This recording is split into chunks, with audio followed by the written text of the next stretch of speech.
لا يعصون الله ما أمرهم ويفعلون ما يؤمرون.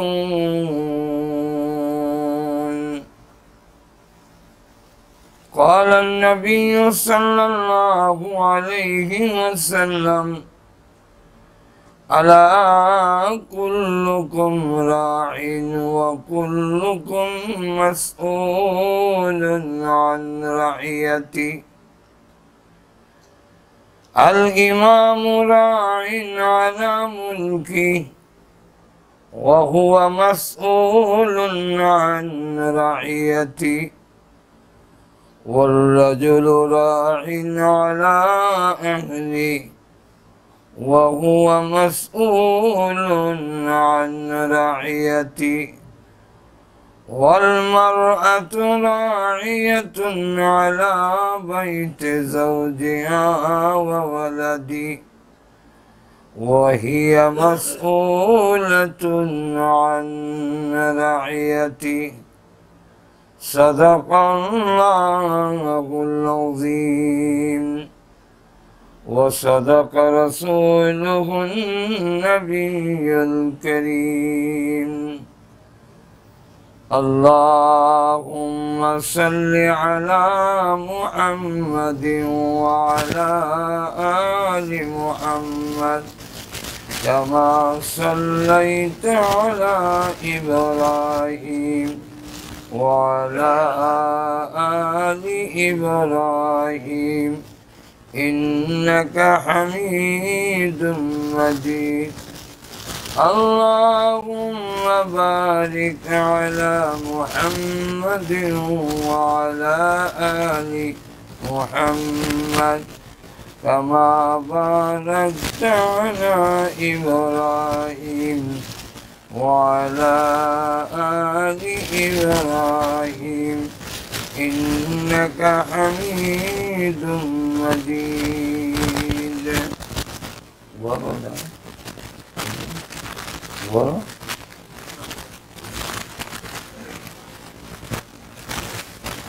मोहतरम हाज़िरीन, अल्लाह रब्बुल आलमीনের দরবারে অসংখ্য গণিতের শুকর আদায় করছি, যিনি অত্যন্ত দয়া করে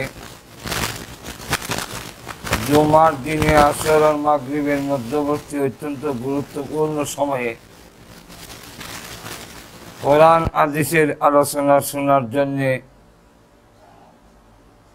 পৃথিবীর শ্রেষ্ঠ স্থান মসজিদে আমাদেরকে বসার সুযোগ দিয়েছেন। এই জন্য আল্লাহ পাকের দরবারে শুকর আদায় করছি, আলহামদুলিল্লাহ। আমি আপনাদের সামনে কোরআন শরীফের সূরাতুত তাহরিমের 6 নম্বর আয়াত, রাসূলের অসংখ্য হাদিস থেকে বুখারী শরীফের একখান হাদিস আপনাদের সামনে পেশ করলাম। কোরআনের আয়াত রাসূলের হাদিসকে সামনে রেখে কিছু আলোচনা আপনাদের সামনে পেশ করার চেষ্টা করব।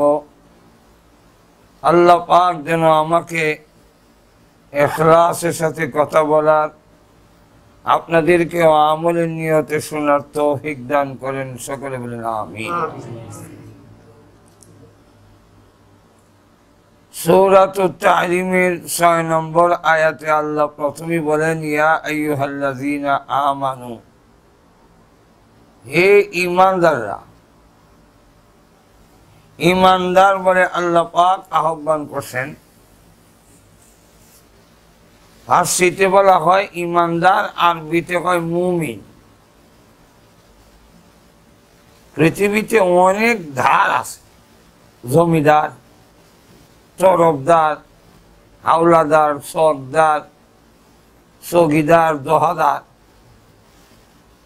যত ধার আছে এর মধ্যে আল্লাহর কাছে সবচেয়ে প্রিয় হইল ঈমানদার। তাই আল্লাহ ঈমানদারকে আহ্বান করে বলেন, ইয়া আইয়ুহাল্লাযীনা আমানু কু আনফুসাকুম ওয়া আহলিকুম নারা, তোমাকে এবং তোমার ঘরকে, তোমার ফ্যামিলিকে আগুন থেকে বাঁচাও। আরবিতে বলা হয় নার, বাংলা বলা হয় আগুন, আপনারা দেশের ইংলিশ ভাষা হয় ফায়ার।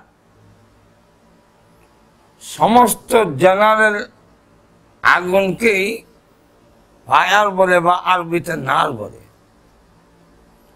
তো আল্লাহ পাক যে আমাদেরকে বললেন তোমাকে এবং তোমার পরিবারে আগুন থেকে বাঁচাও। আমরা দেখতে পাই যেমনি ভাবে আগুন দুনিয়াতে আমাদের ক্ষতি করে, ঠিক তেমনি ভাবে অসংখ্য অগণিত উপকারও করে। আমরা আমার মাত বুঝিনি, ঠিক আছে? হ্যাঁ না কইেন। আগুনে কি শুধু ক্ষতি করে? হাদা করে না? জাহান্নামের আগুন শুধু ক্ষতি করবে, ফায়দা নাই। জাহান্নামের যে আগুন, সেই আগুনে শুধু মানুষের ক্ষতি করে, লাভ নাই। আর দুনিয়ার আগুনে ক্ষতিও করে, লাভও করে। দুনিয়ার আগুন থেকে যদি আমরা বাঁচতে যাই, তাহলে আমাদের ব্যক্তিগত জীবন এবং পারিবারিক জীবন সম্পূর্ণ অচল হয়ে যাবে। আমাদের খানা পিনা, চা খাওয়া সবগুলো বন্ধ হয়ে যাবে। তাহলে আল্লাহ পাক কি করে বললেন আমরা আমাকে এবং পরিবারে আগুন থেকে বাঁচাবার জন্য? দ্বিতীয়ত, আগুন তো উপকারের জন্য আল্লাহ পৃথিবীতে পাঠাইছেনি। আদম আলাইহিস সালাতু ওয়াস সালাম যখন পৃথিবীতে আসলেন, আল্লাহ তখন জিবরাইলকে বললেন একটু আগুন জাহান্নাম থেকে নিয়ে পৃথিবীতে রেখে আস।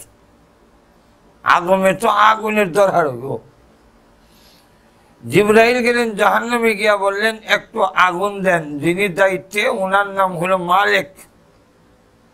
হে ভাই মালিক, একটু আগুন দেন দুনিয়াতে নেওয়ার জন্য। মালিক ফেরেশতা জিজ্ঞাসা করে কি পরিমাণ আগুন দিতাম? কয়েকটা খেজুর পরিমাণ দেন। মালিক ফেরেশতা বলেন ভাই জিবরাইল, একটা খেজুর পরিমাণ আগুন যদি আপনাকে দেই, আর এই আগুন যদি দুনিয়াতে নিয়ে রাখেন, তার গরমের কারণে কিয়ামত পর্যন্ত পৃথিবীতে কোনো ঘাসও উঠবে না, আসমান থেকে মেঘের হুড়াও হচ্ছে না। তাহলে কি পরিমাণ লাগবে? একটা বিন্দু পরিমাণ নেন, ফুটা, তাও পানিতে 70 বার চুবাইয়ে নিয়ে। জিবরাইল আলাইহিস সালাতু ওয়াস সালাম জাহান্নাম থেকে একটা ফুটা, এটা পানিতে 70 বার চুবাইয়া এরপরে পৃথিবীর এক পাহাড়ের মধ্যে রাখলেন। আগুনের গরম সহ্য করতে না পেরে পাহাড় 2 ভাগ হয়ে গেল। ফুটাটা আবার জাহান্নামে চলে গেল। যাওয়ার সময় যে ধোঁয়া দেয়া গেল, এটার নাম হলো দুনিয়ার আগুন। দুনিয়ার আগুন আর ধোঁয়ার কালার যেমন এক না, জাহান্নামের আগুন এবং তার ধোঁয়ার কালারও এক না। দুনিয়ার আগুনের কালারটা হলো গোল্ডেন কালার, ধোঁয়া হলো সাদা। জাহান্নামের আগুনের কালার হলো কালো, তার ধোঁয়া হলো এই গোল্ডেন। তাহলে এক কথায় জাহান্নাম থেকে আগুন আনছেন মানুষের কল্যাণের জন্য। এখন যে আল্লাহ বললেন আগুন থেকে তোমার আর তোমার ফ্যামিলিরে বাঁচাও, এটা কি করে সম্ভব? এর জবাব হলো এই আগুন বলতে দুনিয়ার আগুন না, এই আগুন বলতে জাহান্নাম, দুজকের আগুন। তখন আপনারা বলবেন জাহান্নামের আগুন যদি হয়ে থাকে, তাহলে আল্লাহ এখানে আপনি কি করে বুঝলেন? আল্লাহ তো আগুন বলছেন, আল্লাহ তো জাহান্নাম বলেন নাই। তাহলে এই আগুনটাতে জাহান্নামের আগুন যে বুঝলাম কেমনে?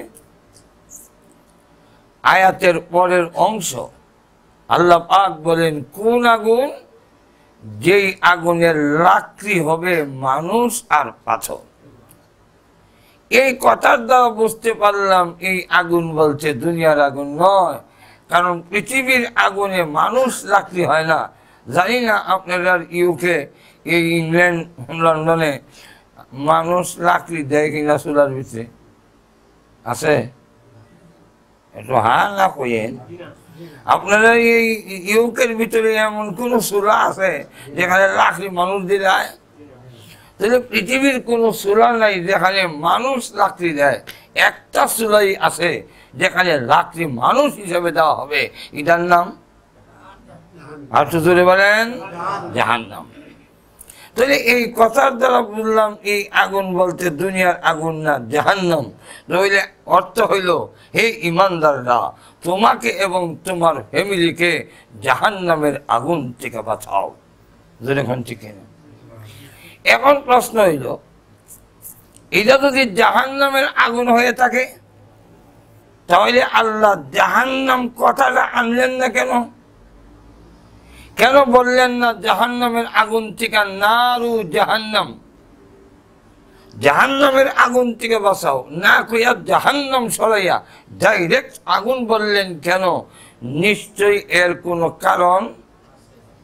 আরো আসতে করেন হুলি আরো এখন আসেনি। তাহলে কারণটা কি এখন কইতাম না, শেষে ঘুম।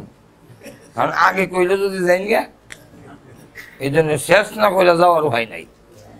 নম্বর 1 প্রশ্ন, জাহান্নাম আল্লাহ না বইলা ডাইরেক্ট আগুন বললেন কেন? 2 নম্বর প্রশ্ন হইল, এই জাহান্নামের আগুন যদি হয়ে থাকে তাহলে আল্লাহ পাক আগে আমানু কইলেন কেন? মানে ইমানদার তো বলার দরকার ছিল আমেরিকার তামরে, এটা বলার দরকার ছিল ভারতের নরেন্দ্র মোদীরে আর ওই বার্মার ওয়াং সুচিরে। বেঈমান কাফেরদেরকে বলার দরকার ছিল, এই বেঈমান কাফেররা, তোমাকে আর পরিবারকে জাহান্নামের আগুন থেকে বাঁচাও। এই কথা না বলে ইমানদারকে জাহান্নামের আগুন থেকে বাঁচার দাওয়াত দিলেন কেন? যেটা আমাদের দেশের অনেক প্রশ্ন করে, এই দাওয়াত তাবলীগ ওয়ালারা এই ইমানদারের দাওয়াত দেয় এখন ঠিক না? কোন মৌলবী যদি কয় এই মৌলবীর মাথার তার যে কটা ছিড়া, এটা আল্লাহ ছাড়া কেউ কইতে। কারণ হইল হে নিজে ওয়াজ করে ইমানদারের সামনে, হে নিজে ওয়াজ করতেছে ইমানদারের বলে জাহান্নামের আগুন থেকে বাঁচাও, নিজের বাঁচাও, সুদ খাইও না, ঘুষ খাইও না।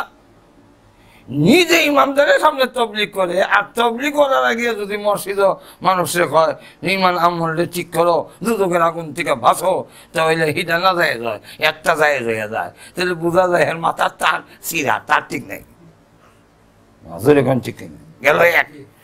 2 নম্বর হলো ইমানদারের জাহান্নামের আগুন থেকে নিজের বাঁচাও, পরিবারের বাঁচাও, এই দাওয়াত তবলিগ ওয়ালারা কেন দেয়?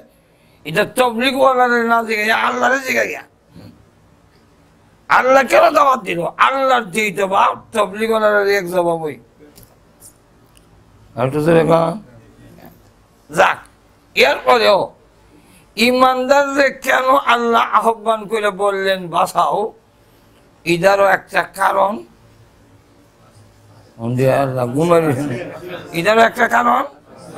কি কারণ এখন কইতাম না, হরিকম সব মনে কেন কটা গেছে? কারণ কটা গেল? 2টা। 3 নম্বর হলো আল্লাহ প্রথমে বললেন তোমারে বাঁচাও। কেন? নিজেকে জাহান্নামের আগুন থেকে না বাঁচাইয়া পরিবারে বাঁচানোর কথাটা আগে না কই, আগে কিছু তুই বাঁচবে না। তুমি নিজেকে জাহান্নামের আগুন থেকে বাঁচাইয়া পরিবারের জন্য যা করতে পারো সেটাই হবে সঠিক। আর পরিবারের লালন পালন করতে গিয়া তুমি জাহান্নামের লাগতে হওয়া, এটা কোনো বুদ্ধিমানের কাজ হইতে পারে না। আমাদের দেশের লোককে যদি যেখানে ডাকাতি কেন করে, চুরি কেন করো, দুর্নীতি কেন করো, কেন সুদ খাও, ঘুষ খাও? জবাব হইল আমার পরিবার সংসার আছে, চালাই তুইব তো, এরা তো আমার হাল তুইব। এখন ঠিক না? একদিন এক ডাকাত এক আল্লাহওয়ালারে বের দিছে, এইভাবে আমারও আটকাইছে। তো গাড়ির থেকে নামাই আবার আমার বলতেছে হুজুর বেয়াদবি মাফ করবেন, শীতের সময় গাড়ির থেকে নামাইছি, কি করবো, আমরা তো একটা ব্যবসা করে খাওয়ান লাগে।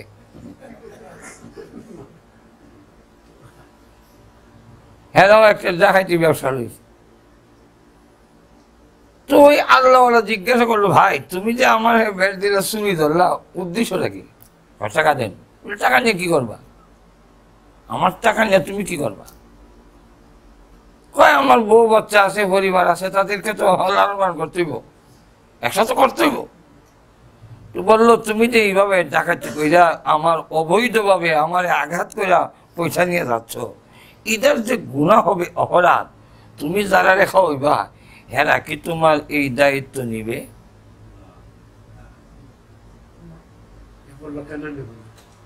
তাদের বুঝেন না? হ্যাঁ, ওই টাকা নিব না কেন? তারা কষ্ট করে লেখা হয়। একদিনকে কোনোদিন জিজ্ঞাসা করে দেখছো? ওরা তা দেখি নাই। আজকে আমার টাকা নিয়ে যাও, কিন্তু তোমার বউরে জিগাই। তো বাড়িতে এসে বললো, দেখো সারাদিন আর সারা রাত না ঘুমাইয়া ডাকাতি করতে গিয়ে নিজেরও তো একটা রিস্ক আছে। আমি ডাকাতি করতে গিয়ে তো মরতেও পারি, কর না? এত বড় রিস্ক নিয়ে যে আমি এইভাবে টাকা আনলাম, আইনা তোমার ভালোভাবে খাওয়ার ব্যবস্থা করলাম, এটার যে অপরাধ হবে, গুনাহ হবে, তোমরা কি কিছু নিবা না? বউ লাভ দইতে, হ্যাঁ আমরা এগুলো নিব। তুমি ডাকাতি করে আনো, তোমার ব্যাপার। আমি কইছি নাকি ডাকাতি করে খেলো? সরকারটা নিব দূরের কথা, দুনিয়ারটাই নেয় না। মন্ত্রী আসিল, কিন্তু যখন ক্ষমতা চলে গেছে আর যখন গ্রেফতার করে দিয়েছে দুর্নীতির মামলায়, এখন নিজের বউই কয়, তারে কত কইলাম যে রিলিফের মার গড়তই না, ওখান খাদ্য জেলের ভাত। ছেলেরা কয় তার গরুতে জন্ম হয়েছে, এটা আমরা কলঙ্ক।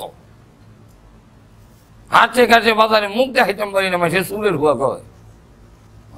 ঠিক যাদের জন্য আপনি করলেন, তারাই এখন কেউ দায় দায়িত্ব নেয় না, নিবেও না।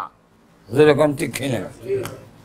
এখন আপনি এদেরকে লালন পালন করতে হয়, এই জন্য আপনার চালাইতে হবে। কিন্তু তাই বলে অবৈধ পথ, পাপাচারের পথ গ্রহণ করিয়া পরিবার বাঁচাইয়া নিজে জাহান্নামের আগুনে গ্রেফতার হওয়া, এটা কোনো বুদ্ধিমানের কাজ না। এই কারণে আল্লাহ পরিবার করার আগে নিজের কথা বলে, আগে নিজের আগুন থেকে বাঁচাও। ঠিক কিনা? আর না হয় আপনি আমি যখন গ্রেফতার হব, একজনও আপনি আমার দায়িত্ব গ্রহণ করবেও না, নিবেও না। কারণ আজকে যদি আপনি চক্ষু বন্ধ করেন, দেখবেন একজনও আপনার কোনো আপন নয়। মা বাপ, বউ বাচ্চা যা দেখতেছি, সত্যিকার অর্থে এরা আমার আপন না। আল্লাহর রসুল বলেন, তোমার আসল আপন হলো তোমার নেক আমল। কিন্তু দুঃখের বিষয় হলো, যারা আমার আপন এটারা ছেড়ে দিছি, আর যারা আমার ঘনিষ্ঠ আপন নয়, তাদের জন্য আমার আপন জিনিস ছেড়ে দিলাম। আপনি আমি যদি আজকে মৃত্যুবরণ হই, মৃত্যু আসে, দেখবেন সব বিদায় হয়ে যাবে, কিন্তু নেক আমল আপনি কবরে গেলেও থাকবে, জান্নাতে না পৌঁছাইয়া নেক আমল আপনাকে ছাড়বে না। আল্লাহ নবী উদাহরণ দিয়ে বলছেন, এক লোক মুমূর্ষ অবস্থায়, তার 3 বন্ধু ফ্রেন্ড, 3 জনকে ডেকে বলল, ভাই আমি তো এখন, বন্ধুরা আমি তো এখন মুমূর্ষ অবস্থায় চলে যাব, সাকরাত আমার শুরু হয়ে যাচ্ছে, তোমরা তো আমার ফ্রেন্ড বন্ধু, কে কি পরিমাণ আমার সহযোগিতা করতে পারো একটু বলো, আমার তো যাওয়ার টাইম। তখন একজনে বলল, তুমি যতদিন সুস্থ অতদিন আমি দুস্থ, সুস্থতা নাই, আমার দুস্থিও নাই। আরেক ফ্রেন্ড বন্ধু বলল, তোমার সাথে এতদিন পর্যন্ত বন্ধুত্ব সম্পর্ক ছিল, এখনো আছি, কবর পর্যন্ত আমরা তোমার সাথে থাকবো, কবরে গেলে এই বন্ধু আমরা নাই। কয় দল গেল? 3 নম্বর আরেক ফ্রেন্ড হইল, বন্ধু সে বলল এতদিন তোমার সাথে ছিলাম, তুমি মহব্বত ভালোবাসা আমাদের সাথে করেছিলে, বন্ধুত্ব করেছিলে, তো এখনো আসি, কবরে দেওয়ার পরেও থাকবো, কিয়ামতের দিনও থাকবো, জান্নাতের গন্তব্যস্থানে না পৌঁছাইয়া বন্ধু তোর ছাড়তাম না। আল্লাহর রসুল বলেন এই তিন ফ্রেন্ড বন্ধু কি চিনছো? সাহাবায়ে কেরাম বলেন ইয়া রাসূলুল্লাহ, আল্লাহ এবং তার রসুল ভালো জানেন। রসুল বলেন যে বন্ধুরা বলছে যতদিন সুস্থ অতদিন দুষ্ট, এরা হইল তোমার ধন সম্পদ, দালান কোঠা ঘর বাড়ি, সাকরাতের আগ পর্যন্ত আছে, সাকরাত শুরু হয়ে গেলে ধন সম্পদ আর নাই, আমরা নাই। যে প্রেম বন্ধু বলছে কবর পর্যন্ত আসি, এরা হলো তোমার আত্মীয় স্বজন। ঠিক না? আর যেই বন্ধু বলছে যে তোমার এখনো আসি, কবরও থাকবো, জান্নাতে না পৌঁছে বন্ধু তোরে ছাড়তেছি না, এটা হলো তোমার জীবনের নেকামত। এবার তোমরাই বলো এই তিন দলের মধ্যে কোন দল প্রকৃত বন্ধু? নেকামত। জোরে কোন ঠিক কিনা? আরো জোরে কোন। ছোট সময় একবার ওয়াজে গেলাম, তো আগের আমলের মুরব্বীর ওয়াজ আছিল আরেক স্টাইল। তো গিয়ে উনি এক কুদুরে ওয়াজ করতেছে, দুনিয়া যতই দেখো আপনা, মইরা গেলে সবই হবে বেগানা। ঠিক কিনা? কথা কিন্তু 100% ঠিক। ঠিক কিনা? আমরা কিন্তু অনেক কথাগুলো বলি কিন্তু তার গুরুত্ব অনুধাবন করি না। একদিন গভীর রাত্রে ওয়াজ করে বাড়ি যাই, তো দুই ঘরের মাঝখান দিয়ে তো রাস্তা, গ্রামের বাড়ি, তো দিয়ে এক বেটা শেষ রাত্রের শীতের রাইতে অনেক লম্বা, ঘুমাইতে ঘুমাইতে শেষ হয় না, তো শেষ রাত্রে ওইটা বেটা কয়, নিজে নিজে ঘুমাই ঘুমাই কইতাছে, আইস ববে যাইতে হবে কবরে, সামনিকার দিতে হবে হাসরে। কবরের নামাজ পড়ে না, আল্লাহ ঘুমাই গেছে। কথা কিন্তু ঠিক কইছি, নিজে নামাজ পড়ে না। এই যে শাস্ত্রীটা গান গাইল, নামাজ তো বললো না, কথা কি কইছে? আইসো ভবে যাইতে হবে। জোরে কোন ঠিক কিনা? পৃথিবীতে আমরা আসছি, আবার কি করতে হবে? যাইতে হবে। এটার মধ্যে কোন সন্দেহ আছে? হিসাব নিকাশ দিতে হবে হাসরে। এই দুইটা কথা যদি ভালো করে আমরা অনুধাবন করি, তাহলে আমাদের জিন্দগি তার ওয়াজের ধরা লাগে না। যদি এই কথাটা 100% ভালো করে আমার ভিতরে ঢুকাইতাম পারি যে আমি থাকতাম না, চলে দিতে হবে, তাহলে দুনিয়ার এই সুদ দুর্নীতিতে কোনো মানুষ লিপ্ত হওয়ার কথা না। যদি এইটা ভালো করে আমার বুঝি যে আমি আল্লাহর আদালতে আমার জীবনের সব কিছুর হিসাব দিতে হবে, তাহলে আমাদের জীবনে উল্টা হাল্টা চলার কথা না।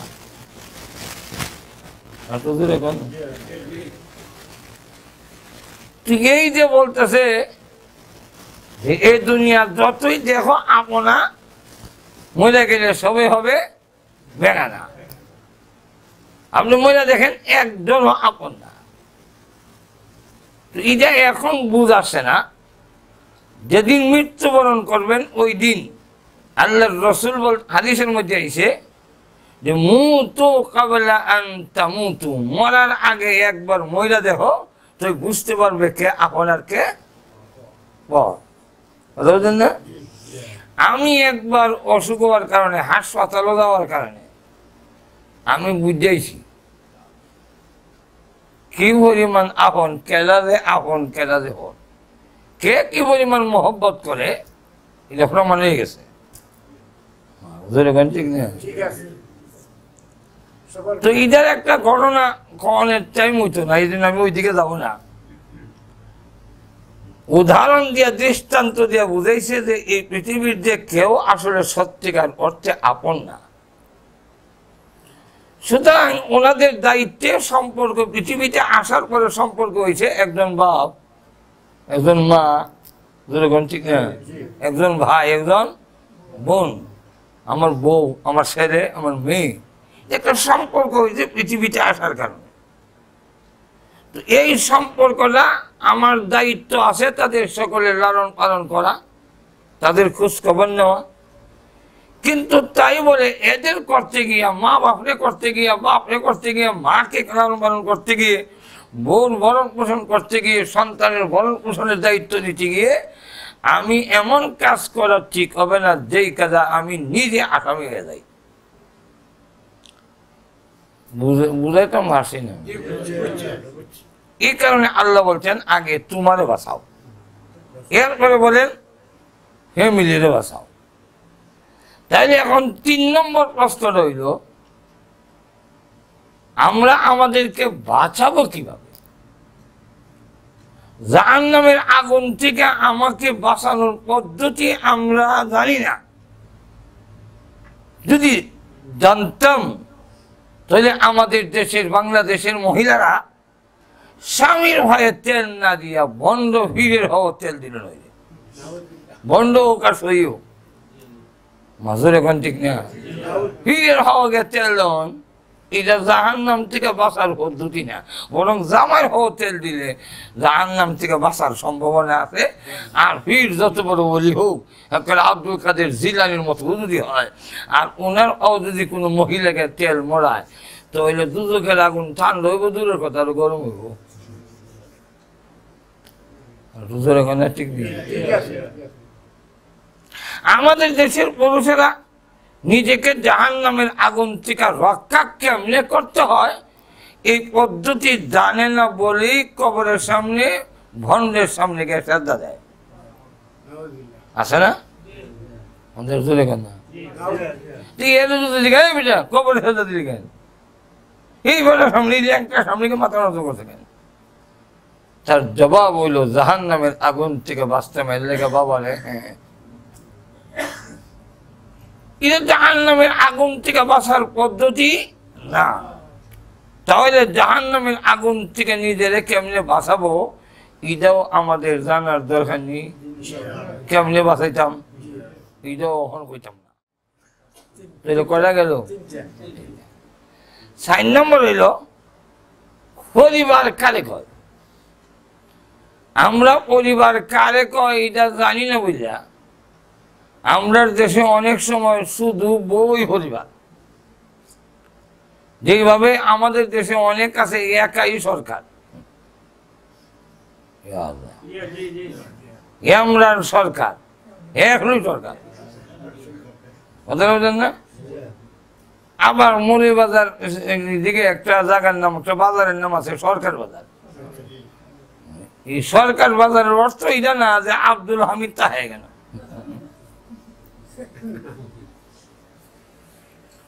একাই যেমন সরকার, অনেকে গেলে এক বাসায় গেছে চা হওয়া যেতাম না বলে, এখানে বলে আমার পরিবার বাইত না। পরিবার বাইত না মানে বউ বাড়িত না।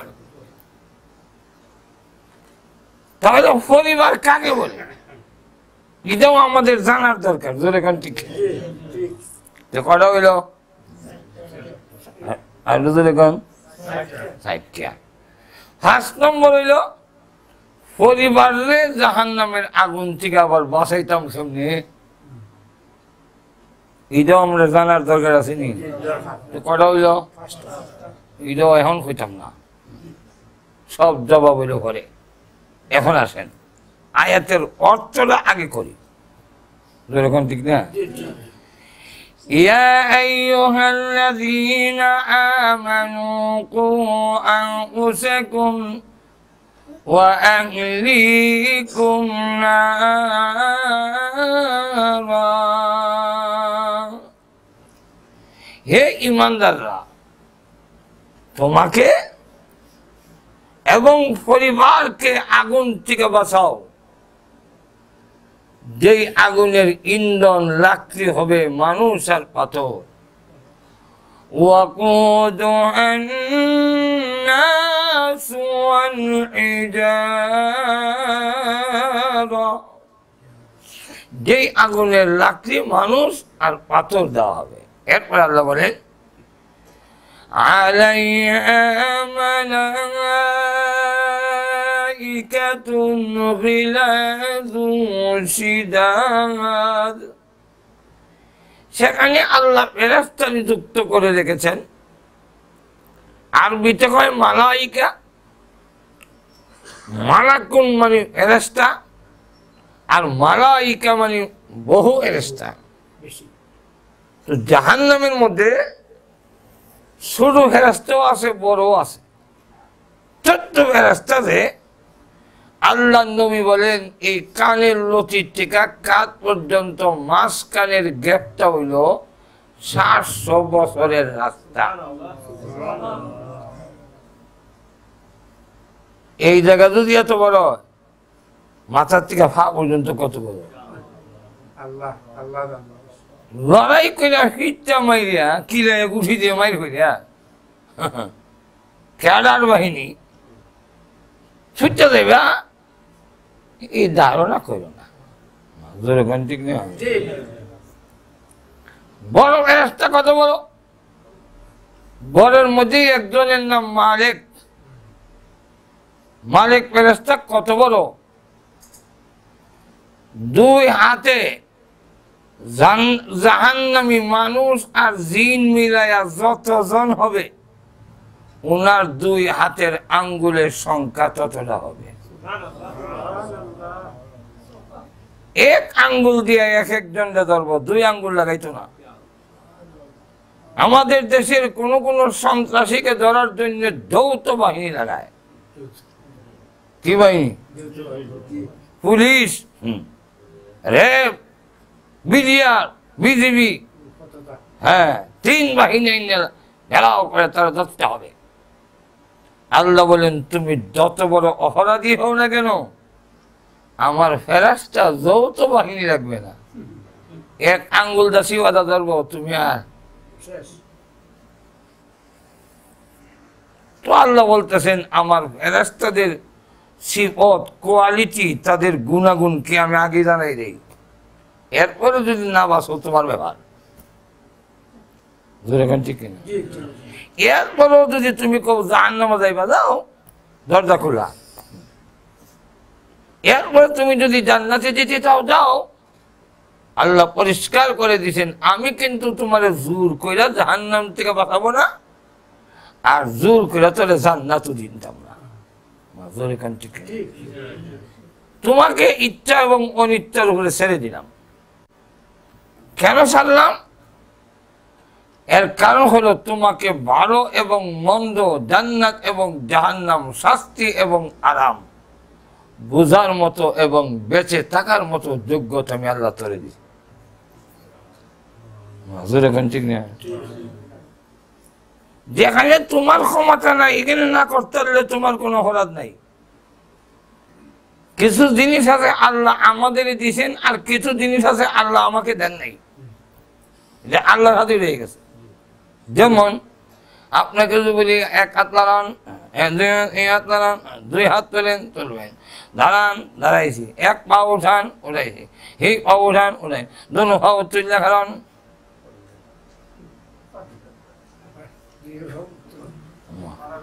পারবেন? এটা দেন নেই। হ্যাঁ দুটা উঠে একটা উঠে একটা নামায় পারবেন, কিন্তু দুনো পা উঠে শূন্যে দাঁড়িয়ে থাকবেন, এইটা পারবেন না, হয়ে দেবেন।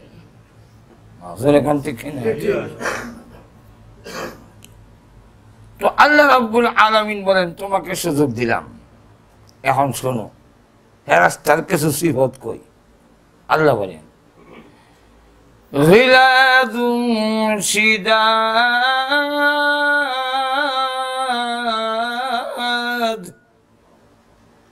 1 নম্বর হলো তারা বড় পাষণ্ড, পাষাণ, তারা নির্দয়।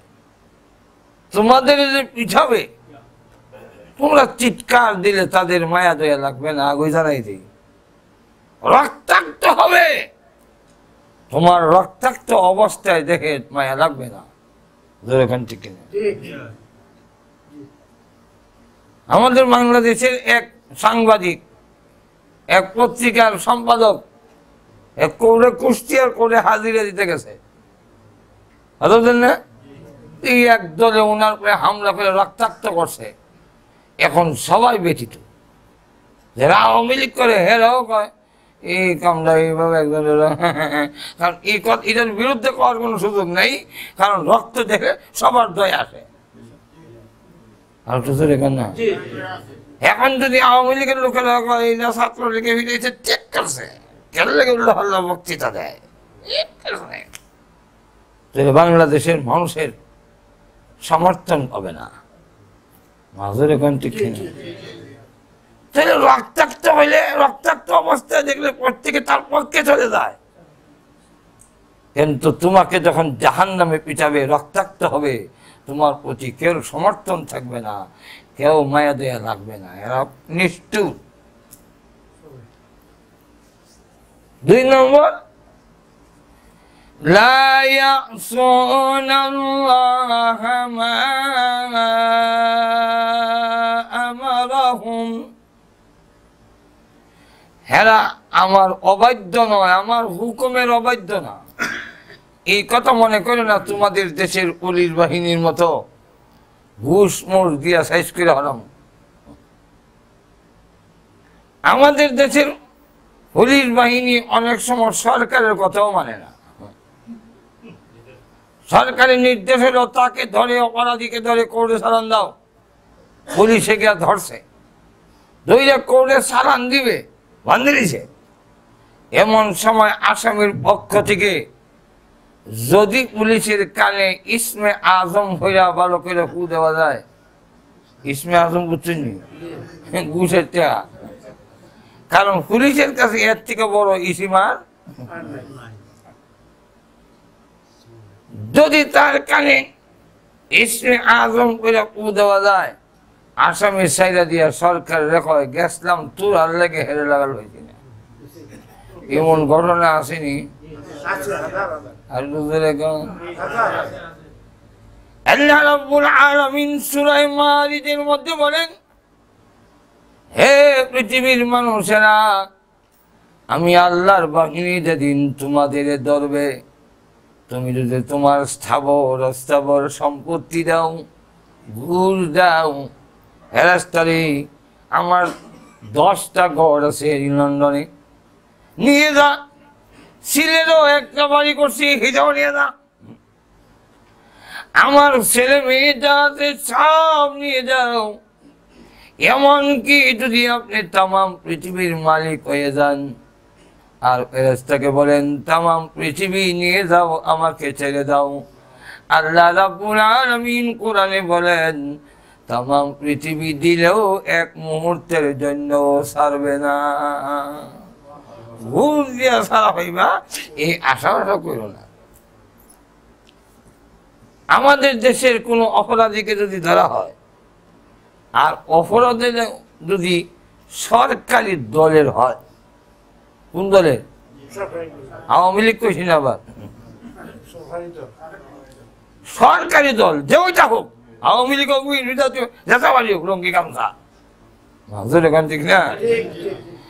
সরকারি দলের লোকটা যদি হয় আর তারে ধরে, আর তার পক্ষে যদি মন্ত্রী টেলিফোন করে নিতে পারে, হ্যালো বিশ্বনাথ বালাগঞ্জ থানার ওসি সাহেব, ছাত্র আছে, গোলাপগঞ্জ আছে, করো তো লক্ষ্য করেন, হ্যালো থানা অথবা সিলেট কোতোয়ালি থানার ওসি সাহেব, ওকে ছেড়ে দিন।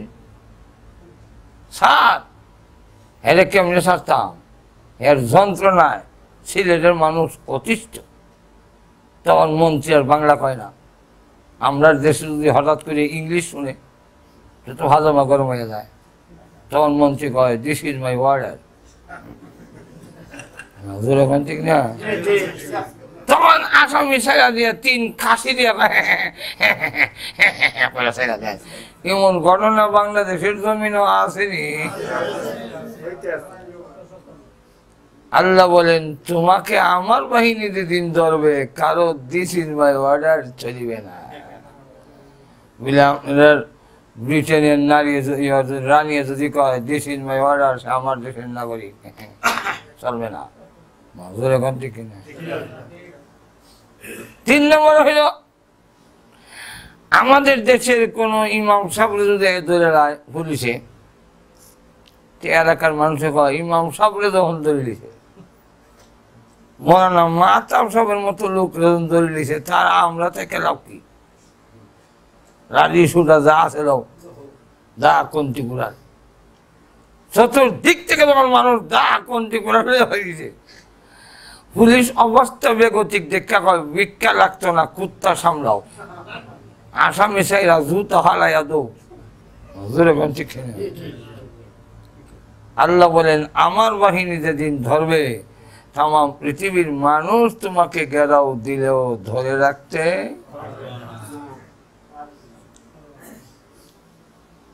3 নম্বর وَيَفْعَلُونَ مَا يُؤْمَرُونَ।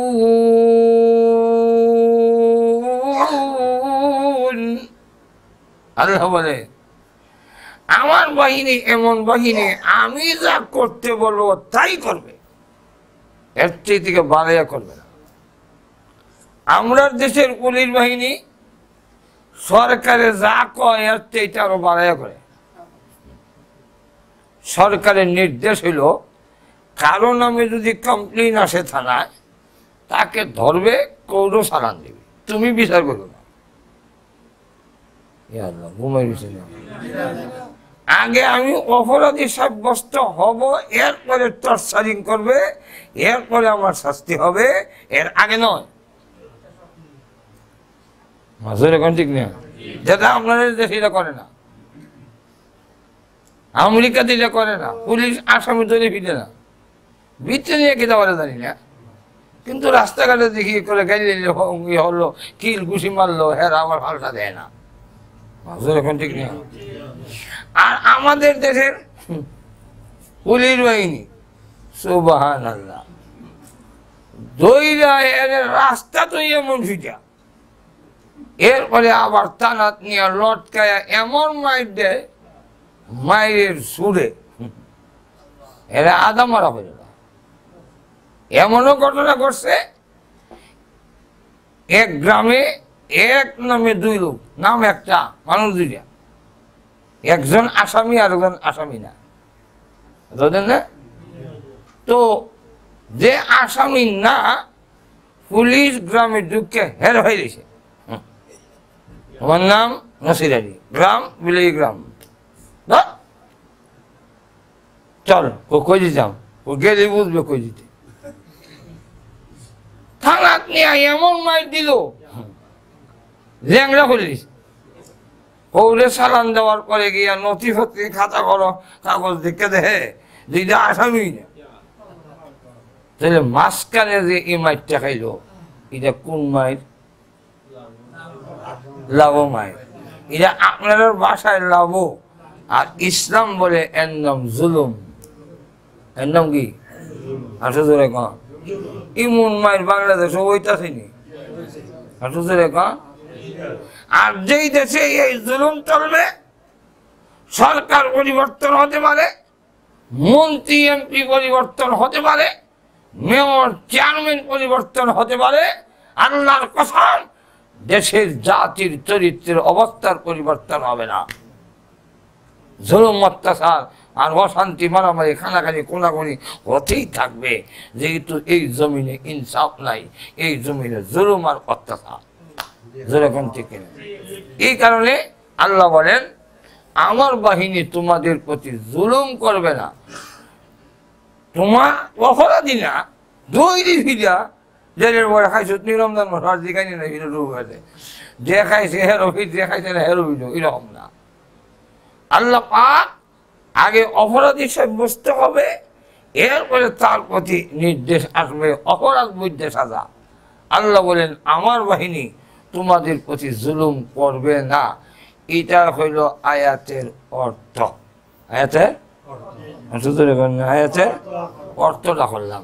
এবার ওই যে 3-4টা-5টা যে প্রশ্ন আছে এইটির জবাব শোনার ইচ্ছা আছে নি?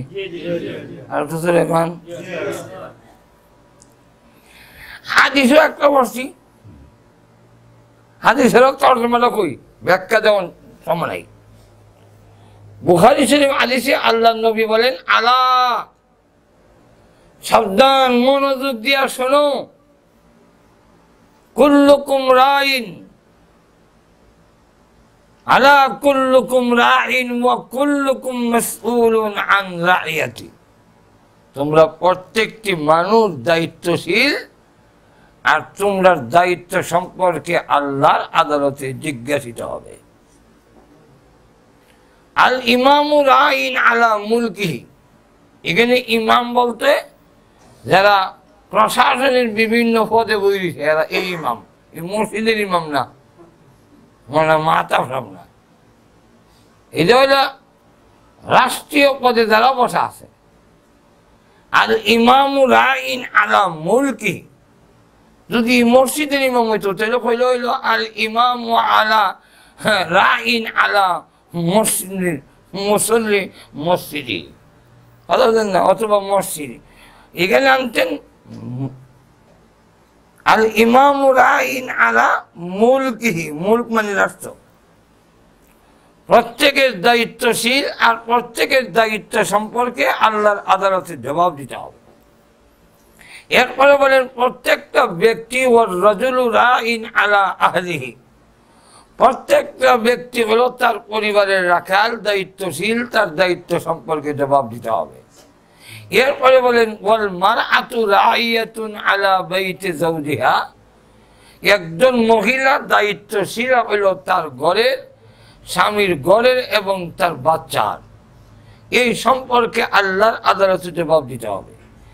একজন মহিলা সে এমপি হইল কিনা, মন্ত্রী হইল কিনা, এটার জন্য জবাব দিকিতা নাই, কিন্তু একজন মহিলা স্বামীর ঘর গুছায় রাখলো কিনা এবং সন্তানগুলো তার মার স্নেহ মমতা দিয়ে সেই আদর্শ গড়ে তুলল কিনা, এই ব্যাপারে আল্লাহর আদালতে তার জবাব দিতে হবে।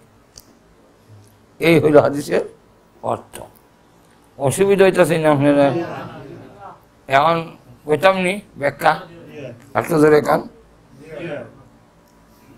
1 নম্বর, আল্লাহ ইমানদার করে রাখলো কেন?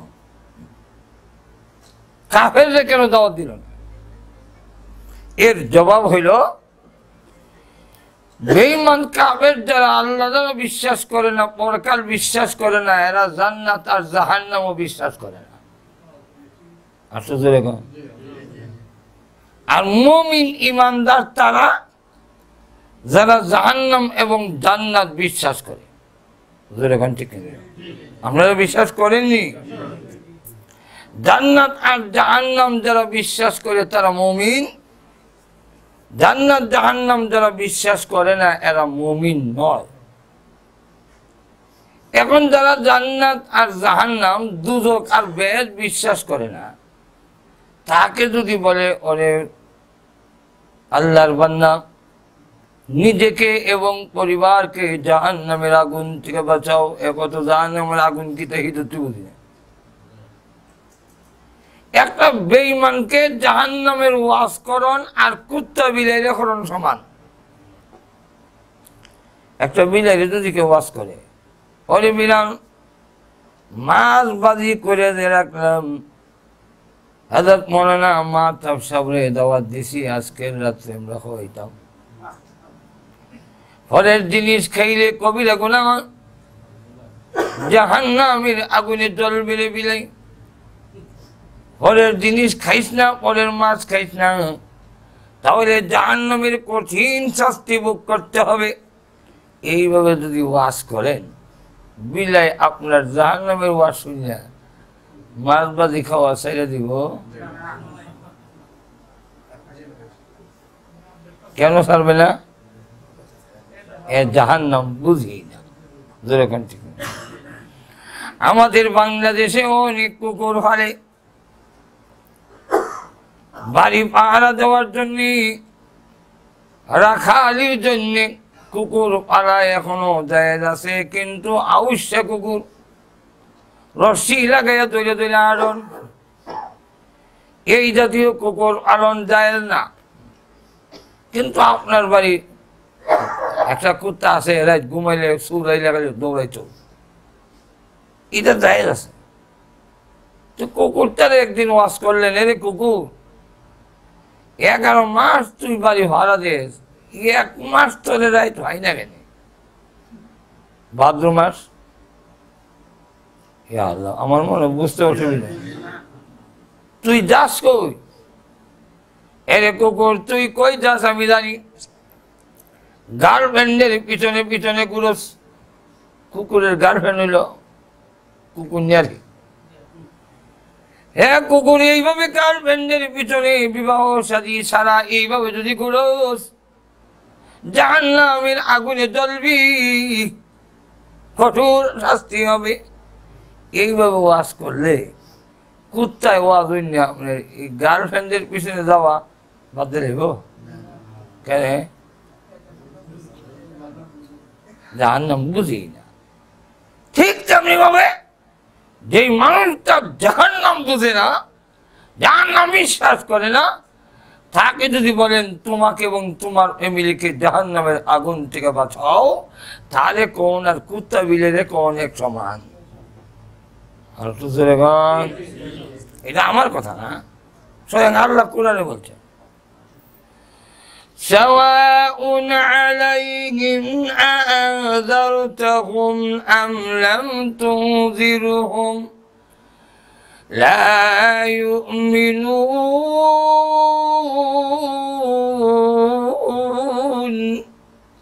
হে নবী, যারা জাহান্নাম বিশ্বাস করে না, এদেরকে আপনি ভয় দেখানি আর না দেখানি সমান, সাওয়াউন সমান, সেই।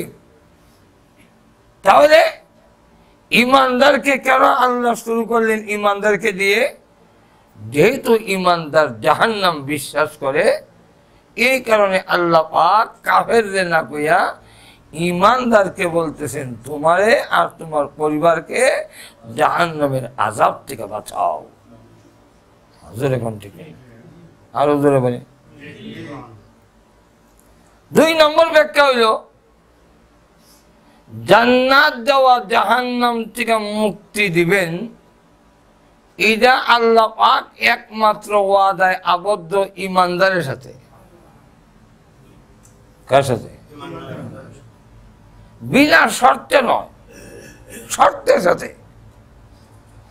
আল্লাহ পাক শর্তের সাথে বলছেন, ইমানদার তুমি শর্ত পালন করবে, আমি আল্লাহ ওয়াদা দিলাম জাহান্নাম থেকে তোমার রক্ষা করব। এখন ইমানদার আল্লাহর সাথে যে শর্ত করছিল সেই শর্ত ভঙ্গ করে, যারা ভঙ্গ করতেছে তাদেরকে আল্লাহ লক্ষ্য করে বলেন, ইয়া আইয়ুহাল্লাযীনা আমানু, হে ইমানদার, শর্তের সাথে তোমাকে জাহান্নামের আগুন থেকে নাজাত দেওয়ার ওয়াদায় আবদ্ধ আমি, কাফেরের সাথে নয়, তোমার সাথে। এখন তুমি যদি চুক্তি ভঙ্গ করে ফেলো, আমিও তোমার জাহান্নামে দিতাম না, এই চুক্তি থাকতাম না। এই কারণে আল্লাহ পাক ইমানদারকে লক্ষ্য করে বলে, ইয়া আইয়ুহাল্লাযীনা আমানু। এখন এই আমানুর মধ্যে হইল 2 দল।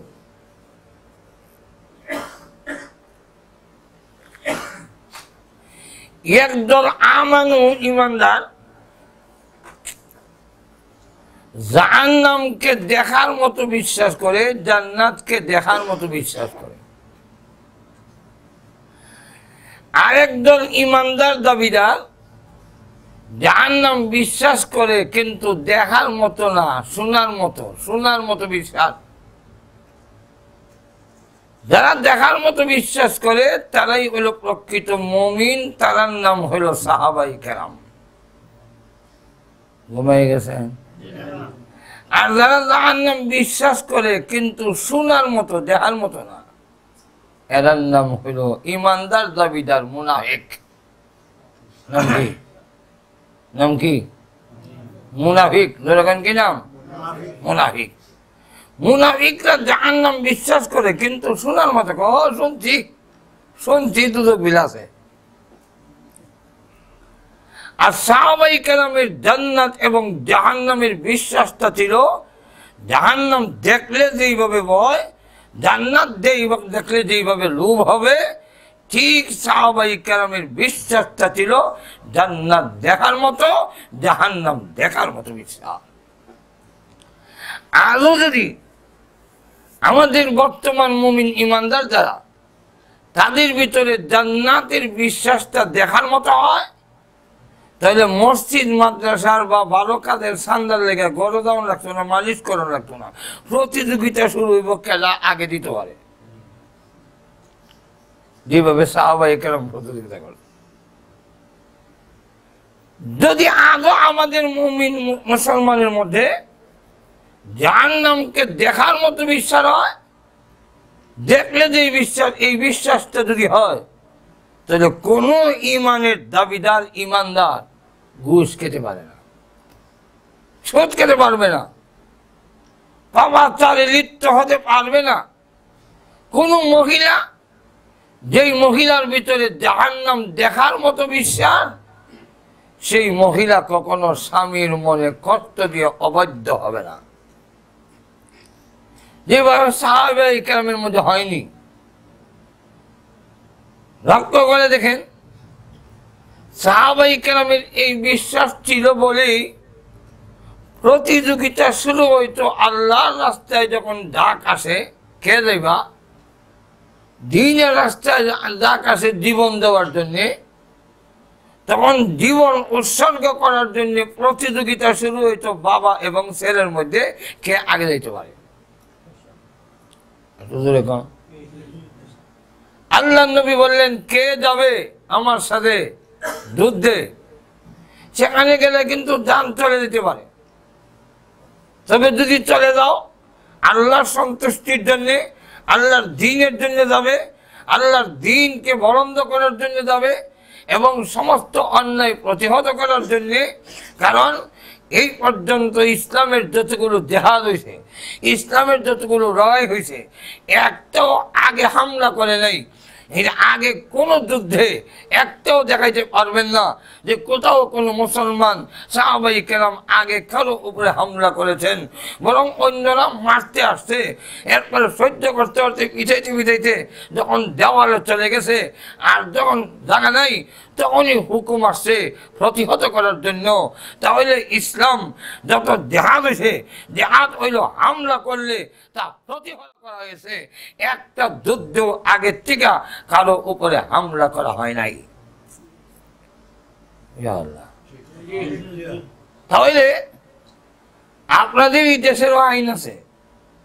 আপনার টেকুর মধ্যে ঢুকিয়া, আপনার দোকানে, আপনার রেস্টুরেন্টে ঢুকিয়া যদি কেউ হামলা করে, আর আপনি যদি তাকে প্রতিহত করতে গিয়ে কোনো আহত করেন, আপনি অপরাধী হবেন না, অপরাধী বলতে হামলা করছে।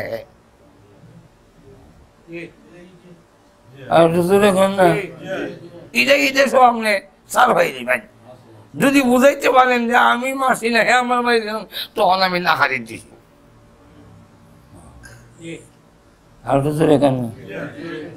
ইসলামের যতগুলো জেহাদ হয়েছে, সবগুলো জেহাদ ওই হামলা করছে তা প্রতিহত করা হয়েছে, আগের থেকে কারো হামলা করা হয়নি। আজকের বর্তমান অবস্থা হইল যে আপনি মারবে, মাইর খাবে, আপনি চিল্লাইবেন, রক্তাক্ত হইবেন। যে মারলো হে সন্ত্রাসী হয় না, হে জঙ্গিবাদী হয় না, কিন্তু যে মাইর খাইয়া চিল্লি দিল, এ হইল জঙ্গিবাদ।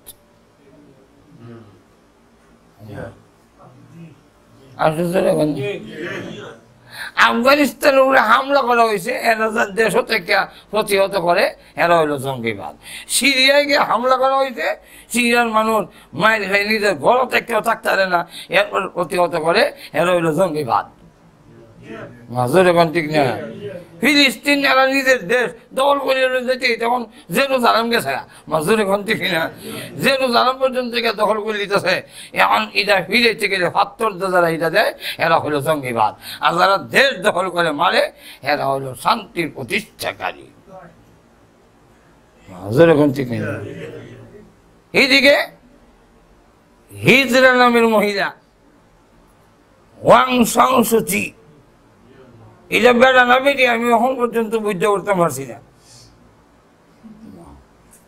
ঘুমাই গেছেন বেড়া না বেরিয়ে আমি এখনো বুঝতে করতে পারছি না কি হিজরা নাকি তো আল্লাহ জানে। হে বিনি মাইরা বাড়ি ঘর সাফ করে করে চলে দিছে, এরপরে বেরি শান্তি নোবেল পুরস্কার হয়। আর যারা বাড়ি গেল ঘর গেল এরা বিল জঙ্গিবাদ, এই হইল কারবার। এটাই আমাদের বাস্তবতা। কিন্তু ইসলাম অনুমতি দিছে তোমাকে, তুমি কারো উপরে অস্ত্র তুলবে না, তুমি কারো ডর দেখানি পর্যন্ত যায় না। আপনার হাতে যদি কোনো অস্ত্র থাকে তাহলে কাউকে ভয় দেখানি, হার মারমু, গুতা মারমু, কুচা মারমু, বাড়ি মারমু, এইভাবে ডর দেখানিও ইসলাম অনুমতি দেয় না। ডর দেখানিরও অনুমতি নেই। ইসলাম আগে কারো উপরে হামলা করার অধিকার দেয় না। কিন্তু দেখা যায় তোমার উপরে যদি এইভাবে আঘাত করতে থাকে অন্যায়ভাবে, তুমি আল্লাহর দ্বীন মানার কারণে, তুমি যদি একটা ক্ষেতের আইলো রক্ষা করার জন্য তুমি জান দাও, আল্লাহ রসুল বলছেন তুমি শহীদ হইবা। আমরা ক্ষেতের আইলো এই জায়গা হবে না, আমরা জায়গার জন্য এই জায়গায় ভাই আমার জায়গা নিস না, এই কথা কই থেকে যদি আপনার মারি যায় তাহলে আপনি শহীদ হইবেন। আল্লাহ আর শ্বশুরে গান যাক।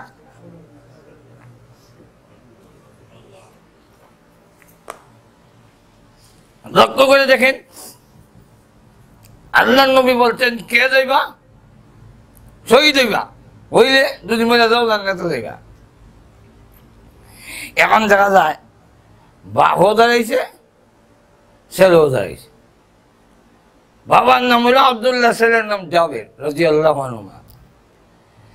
হে আল্লাহর নবী আমাকে অনুমতি দিন, আমাকে অনুমতি দিন, আমি যাবো কেন নবীজি?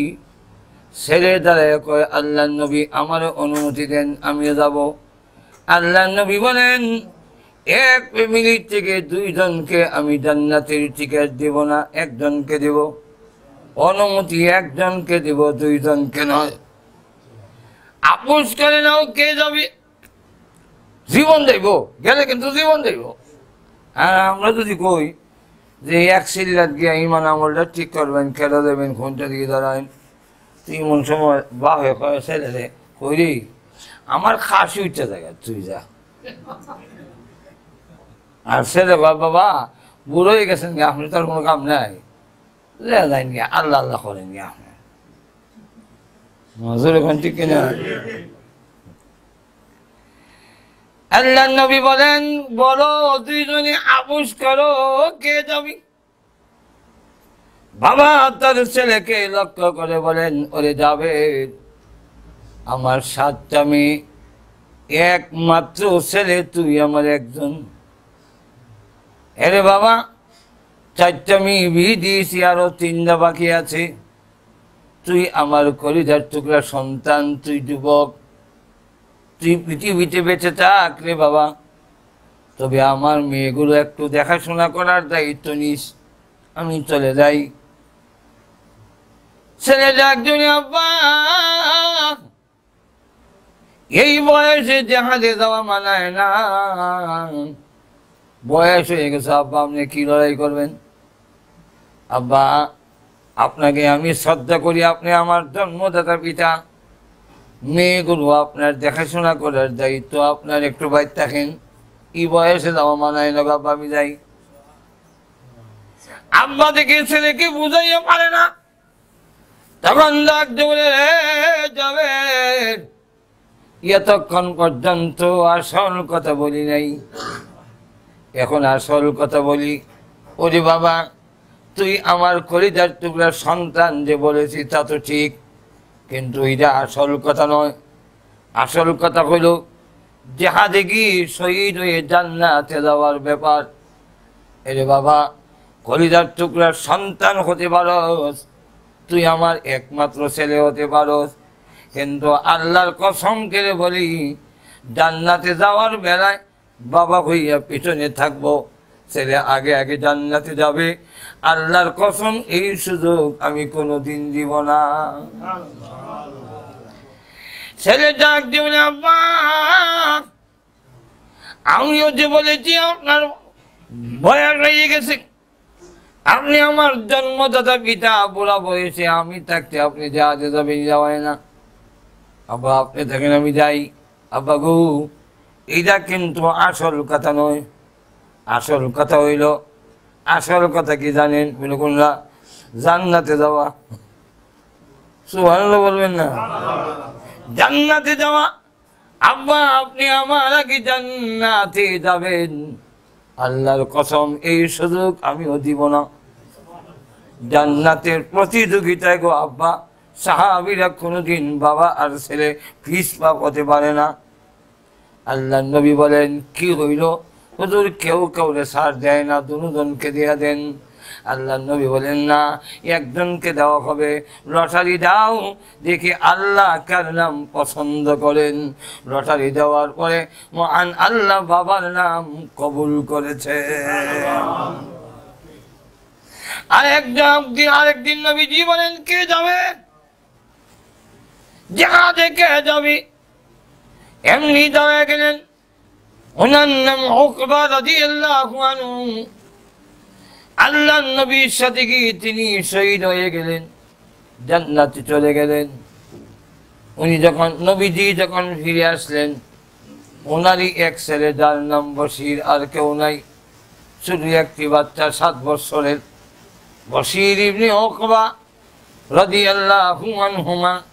আল্লাহর নবীর সামনে দৌড়ে গিয়ে বলেন, ওগো নবীজি, আপনার সাথে আমার আব্বা গেলেন, আপনি আসলেন, আমার আব্বা দিয়ে এখন হইল না। কোন সময় আসবে গো নবীজি? নবীজি কোনো কথা বলেন না, তার দিকে তাকান না, অন্য দিকে তাকাইয়া চোখের পানি ছেড়ে দিয়েছেন। প্রভু, এই মাসুম বাচ্চারে আমি কি করে বুঝাবো ওর বাবা জান্নাতে চলে গেছে, আর আসবে না। আয় আল্লাহ, ওর দিকে কেমনে তাকাই? নবীজি কোনো কথা বলেন না, শুধু কান্দেন। ছেলেটি দৌড়ে গিয়ে আল্লাহ নবীর কদম ধরে ধরে বলেন, ওগো নবীজি, কথা বলেন না কেন? আমার আব্বা কোন সময় আসবে? আল্লাহ নবী তখন বলেন, রে বশির ইবনে উকবা, তোর আব্বা আর কোনোদিন আসবে না, জান্নাতে চলে গেছে, আর কোনোদিন আসবে না।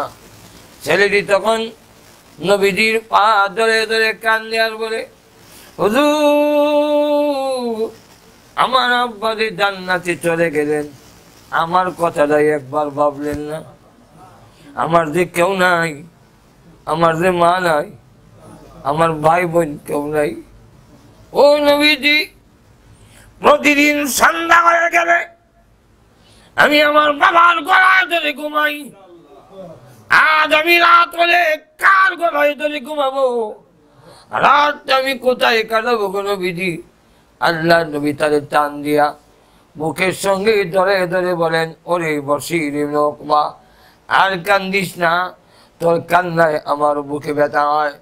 এ বশির ইবনে উকবা, তোর আব্বা জান্নাতে চলে গেছে, আমি এনে দিতে পারবো না, কিন্তু শুনে রাখ, এখন থেকে ঘোষণা দিলাম, যতদিন বেঁচে থাকবো আমি মুহাম্মদ তোর আব্বা হয়ে গেলাম। সন্ধ্যা হয়ে গেলে এখন থেকে তুই আমার গলায় ধরে ঘুমাবি। সাহাবায়ে কেরাম জান্নাতের কথা শুনলে প্রতিযোগিতা শুরু হইতো, কে আগে যাবে। এর কারণ তাদের বিশ্বাসটা ছিল দেখার মতো। তারা যখন জাহান্নামের কথা শুনতেন, তখন তারা ভয়ে তরতর করে কাঁপতেন। যখন একজন মহিলা একজন যুবক আর একজন যুবকের হাত ধরে ঘরের রুমের ভিতরে কিচেনের ভিতরে ঢুকিয়া যখন মহিলার টানতেছে, মহিলা তখন বুঝতে পারি নাই যে হের তো উদ্দেশ্য ভালো না, শুধু এতটুকু বললেন, তুই না সাহাবী, তুই না ইমানদার, তুই কি জাহান্নাম ভুলে গেছিস? আগুনের কথা মন নাই? এতটুকু বলছি, হ্যাঁ, আমি তোমাকে বুক করার লিসায় আমি উন্মাদ হয়ে গিয়েছিলাম, জাহান্নাম ভুলে গিয়েছিলাম। সঙ্গে সঙ্গে হাত ছেড়ে দিয়া দৌড়ায়, পাহাড়ের দিকে দৌড়ায় আর কয়, আল্লাহ তুমি গফফার, আমি গুনাহগার, আমি গুনাহ করে ফেলেছি, এখন যদি তুমি আমার দুচোখের আগুনে দাও আমি সহ্য করতে পারবো না। এইভাবে গিয়ে পাহাড়ের ভিতরে গিয়ে সারা রাত সাজদা দিয়ে কান্দে, ও আল্লাহ তোমার কি মায়া হবে না? ওই যে লোকেরা বস্তিতে ঘুমায়, নাক দেখানির আওয়াজ শোনা যায়, এই যে জঙ্গলের প্রাণীরা ঘুমায়, গাছের ডালে পাখি ঘুমায়, তোমার এই গোলাম যে ঘুমায় না, দুদকের আগুনের ভয়ে তোমার কি একটু মায়া লাগবে না? তুমি কি মাপ দিবে না আমাকে? এইভাবে যখন কান্না শুরু করছে, 1040 দিন আল্লাহ আয়াত নাযিল করে জানাই দিয়েছেন, ও নবী তাহলে বলেন আর কাঁদতে হবে না, আমি আল্লাহ জিন্দেগির গুনাহ মাফ করে দিলাম। এই জন্য আল্লাহ পাক বলছেন, ইয়া আইয়ুহাল্লাযীনা আমানু, হে ঈমানদাররা, তোমরা তো বিশ্বাস করো জাহান্নাম, হ্যাঁ, যে জাহান্নাম থেকে বাঁচার চেষ্টা করো। কেমনে বাঁচবো? ব্যাখ্যা দেওয়ার একটু টাইম নেই, লক্ষ্য করে দেখেন আল্লাহ নবী কেমনে বাঁচবো, এই বাঁচার পদ্ধতি সমস্ত তাফসীরের কিতাবে লেখেন, নিজেকে আল্লাহর নাফরমানির থেকে এবং আল্লাহর হুকুম অমান্য করার থেকে রক্ষা করতে হবে, তবেই নিজেকে জাহান্নামের আগুন থেকে বাঁচানো হবে। নামাজ পড়ার কথা আল্লাহ বলছেন নি? নামাজ না ওইটা জাহান্নাম থেকে রক্ষা পাওয়া যাইব নি? আল্লাহ সুদ মদ ছাড়তে বলছেন না খাইতে বলছেন? তাইলে আপনি যদি সুদ খাইতে দেখেন, মদ খাইতে দেখেন, জাহান্নাম থেকে বাঁচতে পারবেন? তাহলে জাহান্নাম থেকে বাঁচতে হইলে, জাহান্নামের আগুন থেকে রক্ষা পাইতে হইলে আল্লাহর হুকুম মানতে হবে আর নিষিদ্ধ কাজ থেকে নিজেকে রক্ষা করতে হবে। যেরকম ঠিক কিনা? এখন আসেন পরিবারে কেমনি বাঁচাবো? যেরকম ঠিক নেই পরিবারে, এবং পরিবার কাকে বলে ব্যাখ্যা দেওয়ার টাইম নেই। পরিবার হইল কয়েকজন সদস্য মিল্লা যেটা গঠিত হয়, এটাকে বাংলা ভাষায় পরিবার কয়। এটা কিটা হয়? পরিবার। তাহলে আপনার পরিবারে আপনার বিলাইও যদি থাকে, এটা বিলাইটা থাকলেও এটা হইলে আপনার পরিবারের অন্তর্ভুক্ত। আপনার বউ আছে, বাচ্চা আছে, সবরে আপনার অধীনে কোনো কর্মচারী যদি থাকে, সবরে জাহান্নামের আগুন থেকে বাঁচাবার দায়িত্ব আপনার। কেমনে বাঁচামু? বাঁচানোর পদ্ধতি হইল প্রত্যেকের দিন শিখাইতে হবে। আল্লাহর কসম, কুরআন সুন্নাহর শিক্ষা ছাড়া পৃথিবীর কোনো শিক্ষায় আপনার সন্তানকে জাহান্নামের আগুন থেকে রক্ষা করতে পারবেন না। এখন তাহলে আগুন কইলেন কেন, জাহান্নাম কইলেন না কেন? ইটার কারণ হইল, জাহান্নাম কইলে আমরা বুঝতে দিই, আগুন কইলে চোখের সামনে দেখা যায় তো বুঝি তাড়াতাড়ি। আপনার ছেলেরা 2টার সময় দোকানদারি করে ঘুমাইছে, 5টার সময় ডাক দিচ্ছেন করে কালো ওইটার নামাজটা ওইটা ঘুমা, দুদকের আগুন থেকে বাস। এখন আরে দুদকের আগুন, দুদকের আগুন,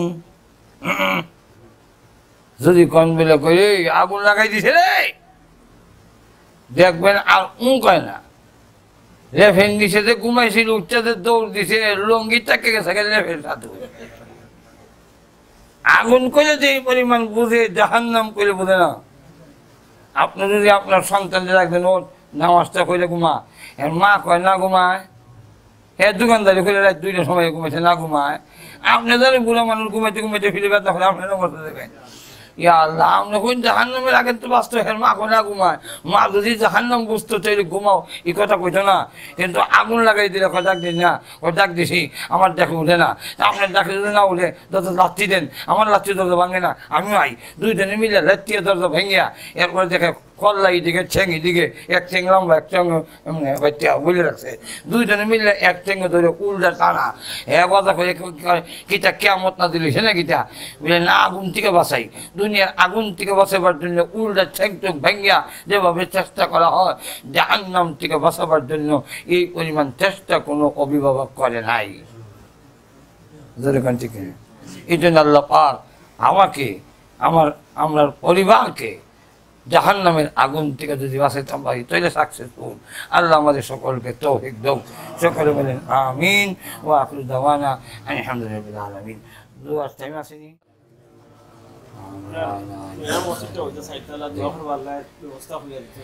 আলহামদুলিল্লাহ, আল্লাহ কবুল করে। আলহামদুলিল্লাহ।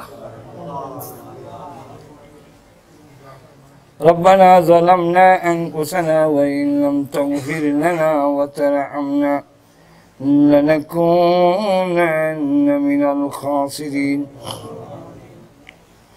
ربنا آتنا في الدنيا حسنة وفي الآخرة حسنة وقنا عذاب النار رب العالمين সারা জীবনের গুনার বোঝা মাথায় নিয়ে ও মাবুদ সকল গুনার উপরে লজ্জিত আর শর্মিন্দা হয়ে আলিম উলামা নিয়ে সাদাদারি ওয়ালা মুরব্বি নিয়ে নওজোয়ান ভাইদের নিয়ে আয় আল্লাহ আমি গুনাহগার মুসাফির অবস্থায় জুমার দিনে সূর্য ডুবার আগ মুহূর্তে যেই সময় দোয়া তুমি কবুল করো ওই সময়ে হাত বাড়াইয়া মেহেরবানি করে আমাদের জিন্দেগির গুনাহে মাফ করে দাও রব্বুল আলামিন আমাদের জিন্দেগির গুনাহে মাফ করে দাও আয় আল্লাহ আমাদের জিন্দেগির গুনাহে মাফ করে দাও তুমি যদি মাফ না করো আমরা যাব কোথায় আমাদের যাইবার আর কোনো জায়গা নাই রব্বুল আলামিন দুনিয়াতে দেখেছি ছোট সময় দুষ্টামি করলে কেউই আমার ঘরে ঢুকতে দেয় না সন্ধ্যা হয়ে গেলে ঘরের পিছনের দরজায় গিয়ে মা মা বলে ডাক দিলে এমনি দেখতাম মা দরজা খুলে চান দিয়া বুকের সঙ্গে ধরে ধরে জীবনের সব অপরাধ মাফ করে দেয় গর্বে রাখার কারণে যদি মার এত দয়া এত মায়া হয় তুমি তো আমরা বানাইছো তুমি তোমার চাইতে কোটি কোটি গুণ বেশি দয়ালু আয় আল্লাহ আমরার জিন্দেগির গুনাহে মাফ করে দাও রব্বুল আলামিন আয় আল্লাহ তাআলা আমাদের সন্তান বিবি বাচ্চাকে তুমি মাফ করে দাও আল্লাহ তাদের পাক্কা নামাজি দিনদার বানাইয়া দাও আমাদের মধ্যে যারা অসুস্থ তুমি সুস্থ করে দাও আয় আল্লাহ সমস্ত বিমারীদেরকে সেবা করে দাও আল্লাহ আমরা বিমারীদেরকে সেবা করে দাও আল্লাহ যারা সুস্থ আছেন মৃত্যুর আগ পর্যন্ত সুস্থতার সাথে তোমার গোলামি করার তৌফিক দাও ইয়া আল্লাহ নতুন মসজিদ নির্মাণ করার ব্যবস্থা তুমি করে দাও আল্লাহ তোমাকে সাজদা দিবে তোমার গোলাম বান্দিরা ইয়া আল্লাহ মেহেরবানি করে সাজদা করার ব্যবস্থা স্থায়ী ব্যবস্থা করে দাও